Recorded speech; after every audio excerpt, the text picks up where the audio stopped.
Bonjour et bienvenue sur DigiSchool. Aujourd'hui, nous évoquons ensemble la genèse du personnage d'Emma Bovary dans Madame Bovary de Flaubert. Nous allons voir particulièrement que Madame Bovary est présente sous les traits d'autres personnages dans certains autres textes de Gustave Flaubert.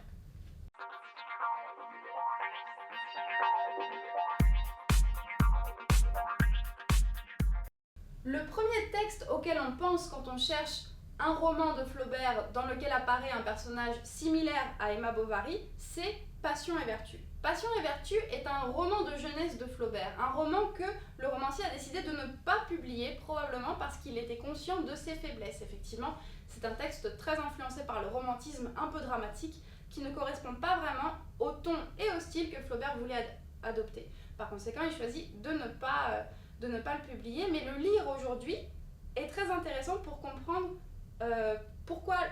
comment le personnage d'Emma était présent dans l'esprit du romancier bien avant la rédaction de Madame Bovary. Alors, Passion et Vertu, de quoi ça parle? Eh bien, c'est l'histoire d'une femme mal mariée, comme Emma Bovary. Elle s'appelle Maza Villers. Maza Villers, tout comme Emma, est exaltée, elle a une idée très, très haute de l'amour, mais elle ne se satisfait pas vraiment de sa liaison avec son mari. Par conséquent, elle tombe amoureuse d'un séducteur cynique dont le nom est Vaumont. Vaumont, probablement une référence au personnage de Valmont, le célèbre roman épistolaire Les Liaisons dangereuses.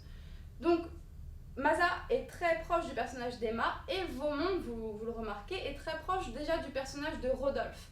En revanche, la fin du roman n'a pas grand-chose à voir avec la fin de Madame Bovary. Vaumont part en Amérique, Maza, suicidaire, exalté, envisage de tuer sa famille pour rejoindre son amant, mais celui-ci lui dit, avant qu'il vienne le rejoindre, qu'en fait que ce n'est pas la peine parce qu'il ne l'aime pas. Donc exactement ce que Rodolphe fera à la fin de Madame Bovary. De plus, notons que comme Madame Bovary, Passion et Vertu était inspiré d'un fait divers. Donc dès Passion et Vertu, il y a un personnage qui ressemble grandement à celui d'Emma Bovary dans l'œuvre de Flaubert. Par ailleurs, si on considère les autres romans que Gustave Flaubert a considéré d'écrire, les autres thèmes auxquels il s'est intéressé avant de choisir l'histoire de Madame Bovary, on s'aperçoit qu'Emma Bovary était présente en filigrane dans les thèmes qui intéressaient le romancier alors qu'il voulait écrire des histoires vraiment différentes. Par exemple, on sait que de 49 à 51, alors que Flaubert voyage en Orient avec son ami Maxime Ducamp, il envisage d'écrire non pas l'histoire de Madame Bovary, mais un Don Juan, donc de reprendre l'histoire de Don Juan. Pourquoi on peut dire que le personnage de Madame Bovary est assez proche du personnage de Don Juan?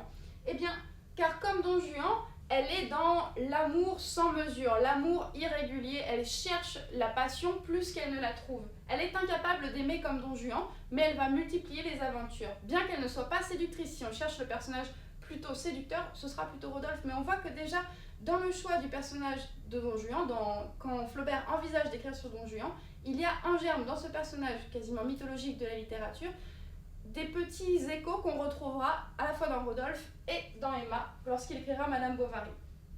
Par ailleurs, lors de ce voyage en Orient, Gustave Flaubert envisage d'écrire ce qu'il nomme lorsqu'il parle avec ses amis, un roman flamand. Dans ce roman flamand, il veut développer le personnage d'une jeune femme qui grandit dans la campagne, dans les Flandres, donc dans le nord de la France ou vers la Belgique, et qui en fait va développer une véritable mystique divine, mais qui ne trouvera jamais l'amour. En quelque sorte, c'est un petit peu Emma Bovary, même si elle va trouver l'amour, donc ça tient plus de Don Juan, mais c'est ce côté insatisfait, et surtout cette recherche d'une mystique, cette recherche d'une passion divine, va se retrouver dans Emma. Donc on voit que Emma était également présente dans les idées de manuscrits que Flaubert caressait avant de se lancer dans la rédaction de Madame Bovary.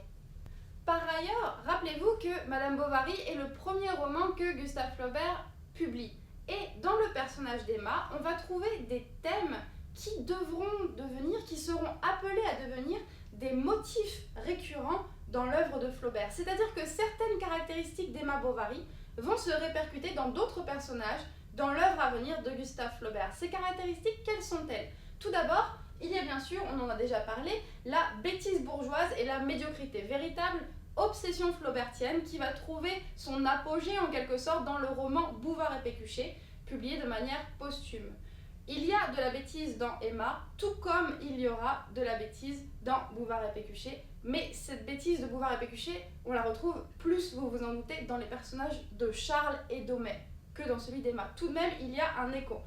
Un autre thème qu'on trouve dans le personnage d'Emma Bovary et qu'on retrouvera plus tard dans l'œuvre de Flaubert, c'est celui de la littérature romantique. Vous savez que Emma a été nourrie de littérature romantique, elle a été réellement bercée par les romans.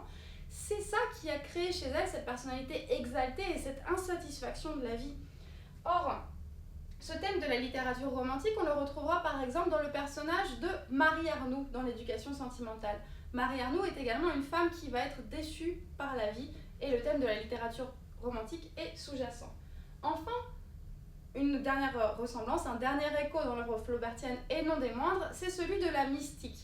Vous savez que Emma Bovary se construit une véritable passion en regard, en lien avec la chrétienté. Déjà que lorsqu'elle est au couvent, elle aime la religion pour les mauvaises raisons. C'est-à-dire que ce qu'elle aime dans la religion, c'est l'idée de souffrance, c'est l'idée de passion, c'est l'idée de don de soi.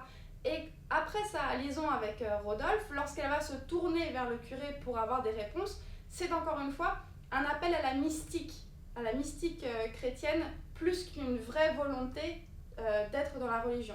Cette obsession de la mystique, probablement mal orientée, nous la retrouvons dans le premier des 3 contes de Flaubert, publié en 1877, Un cœur simple. Vous savez qu'Un cœur simple met en scène le personnage de Félicité qui va adorer en guise de Dieu un perroquet crucifié. Donc le personnage de Félicité va être en quelque sorte l'apogée du personnage d'Emma, de la caractéristique de la mystique dans le personnage d'Emma, plus tard dans l'œuvre de Flaubert.